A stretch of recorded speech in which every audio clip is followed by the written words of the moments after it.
Now we're going to talk to someone I'm excited to talk to, Raj Patel. He's the author of The Value of Nothing. Very, very interesting book. Raj, welcome to the Young Turks. It's great to be here, Cenk. How are you? I'm great. So The Value of Nothing, tell us what that means, what that's referring to. It comes from an Oscar Wilde quote, which is, the people today know the price of everything and the value of nothing. And that's really what the book is about, explaining how it is that we now live in a world where the only way that we know how to value things is by sticking price labels on them. And how, in fact, there are other ways in which we can value the world that don't rely on markets that are prone to crashing or, large financial firms that are prone to run off with our money. And instead, think about ways of valuing the world that are much more democratic than we have at the moment. Well, that's interesting. I wonder how you're taking this because, I saw a little trailer for your book online, and, you say, for example, you show a factory and it's worth 600 some odd million, and you see a forest, and it's theoretically worth nothing. But are you saying that the forest actually should be valued at something? Should it have a price? Do you see what I'm saying by that question? Well, actually, Jake, it's the two questions that you asked are precisely what I'm getting at. Should it be valued? Yes. Should it have a price? Well, not necessarily, because there are ways in which we can value the world that don't involve, price labels. So, for example, we value human life so highly that if we find someone who is trafficking in people, if we find a situation where price labels are being slapped on people, we will prosecute. And that's important because today in the United States, although people try not to many people don't even know, but there are still prosecutions of people who are guilty of slavery today. In the United States, for example, if you eat a hamburger, then the tomatoes on that hamburger, if they come from southern Florida, may well be tainted with the sting of modern-day slavery. So yes, there are ways in which we can value the forest that aren't about sticking it in a market and allowing the richest person to buy it, but instead valuing the forest and saying, look, yeah, sure, if we put a value on the timber, then we come up with this. But if we put a value on the ecosystemic services, if we value the amount of carbon dioxide that the forest sequesters, or if we value the amount of oxygen produced or the wildlife in there, and value the functions and the purpose of the forest, we can come up with different ways of managing and sharing that resource that aren't about surrendering it to the private sector or giving it over to big government. See, Raj, what I'm scared about is that if you don't put a price on it, that people are going to continue to treat it as if it's free, right? So, yes, the beneficial effects of the forest, if you say, hey, look, we should all value it, and we all get around in a circle and agree, yes, we should value it, and then we walk away, they're going to continue taking that forest for free.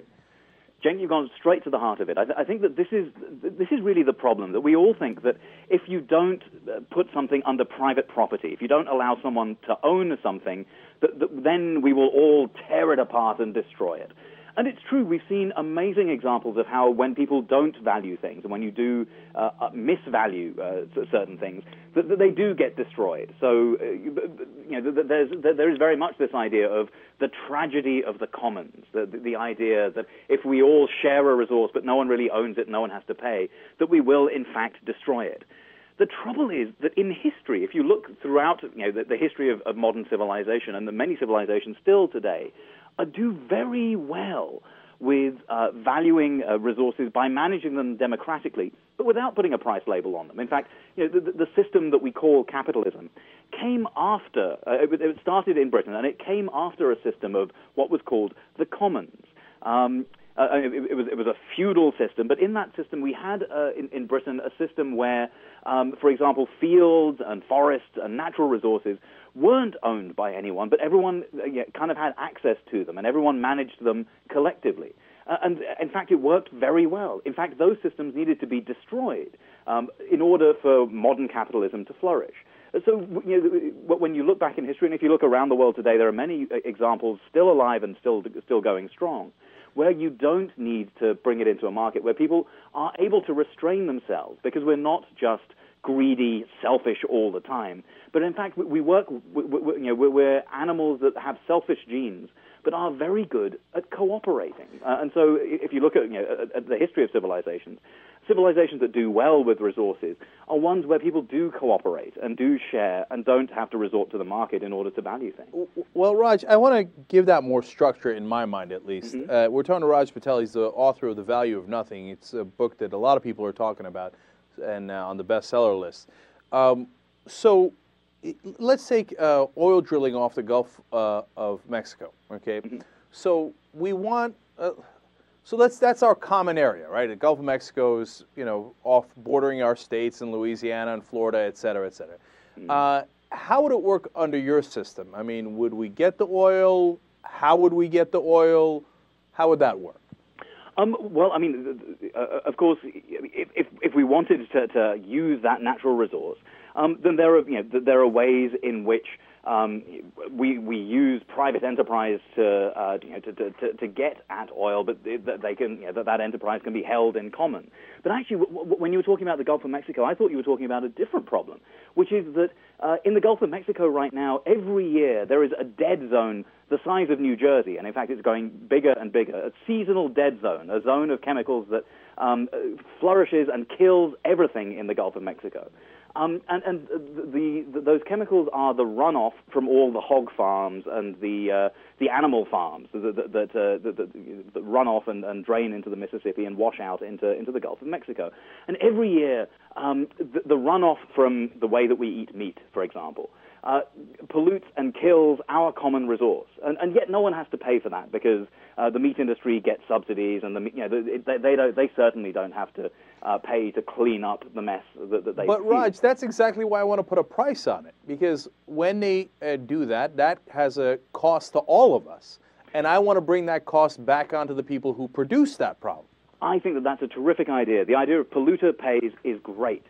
But the system of the systems that are being sort of floated at the moment, where you buy permits so that you can pollute, those have been proven to be tremendously bad ways of pricing the world and pricing the kinds of. Well, I'm not wed to those, so you tell me how I should price it. Well, actually, I mean, if you look at the history of how good, sound regulation works, it's not that you allow people to sin for a price, but actually you prohibit people from doing things that we all agree are very bad.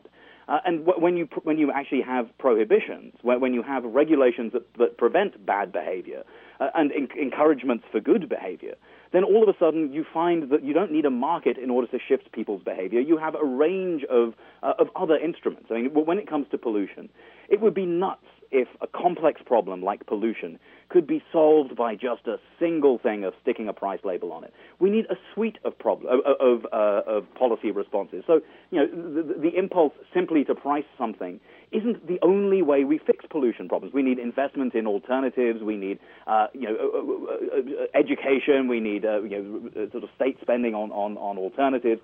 And all of a sudden, if we're talking about climate change, for example, there are great ways in which you can stimulate alternative energy use without ever having to price things. And if you look in Europe, where they have tried a sort of cap and trade system, a pricing system, in The Value of Nothing, I have a report from a bond trader who's made a lot of money from this pollution trading system. And he says, look, the big polluters won very well. They did very well. The banks did terrifically well. But pollution went up and consumers were defrauded.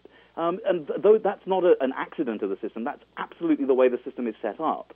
Raj, and so, we do need and we can come up with other ways of managing pollution. You have a huge problem here in the United States for your solutions to work.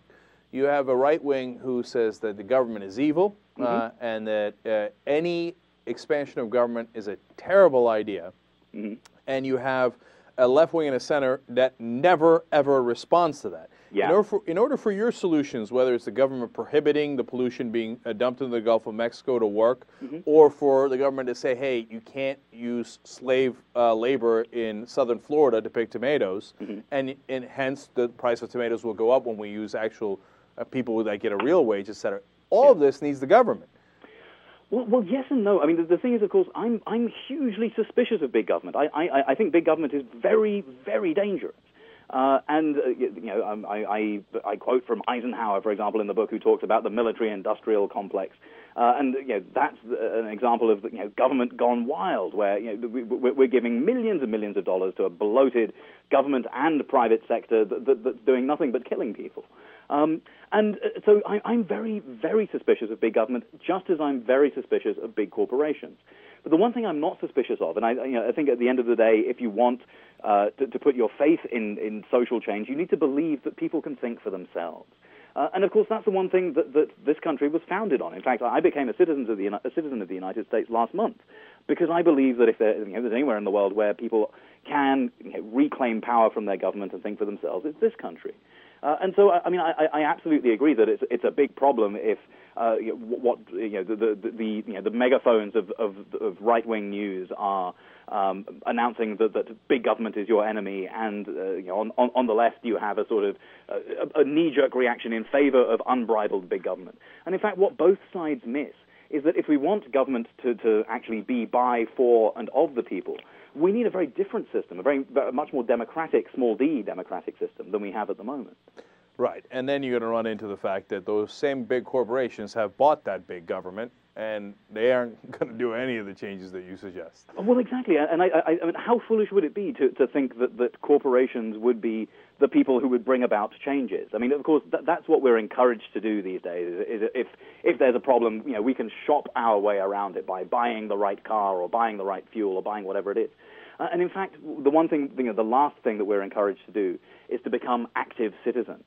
And of course, the only way that democracy and social change has ever happened in any country is when we get off our butts and start making change happen.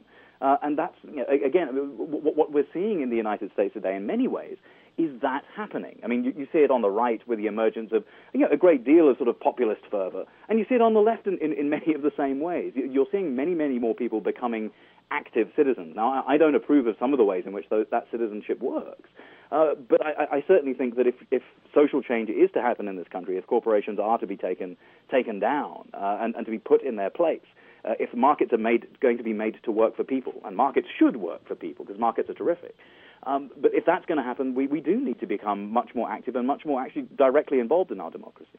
All right, Raj Patel, the book is The Value of Nothing. Thank you so much for joining us. We really appreciate it. Pleasure's mine, Cenk. Take care. All right. Watch more clips at theyoungturks.com.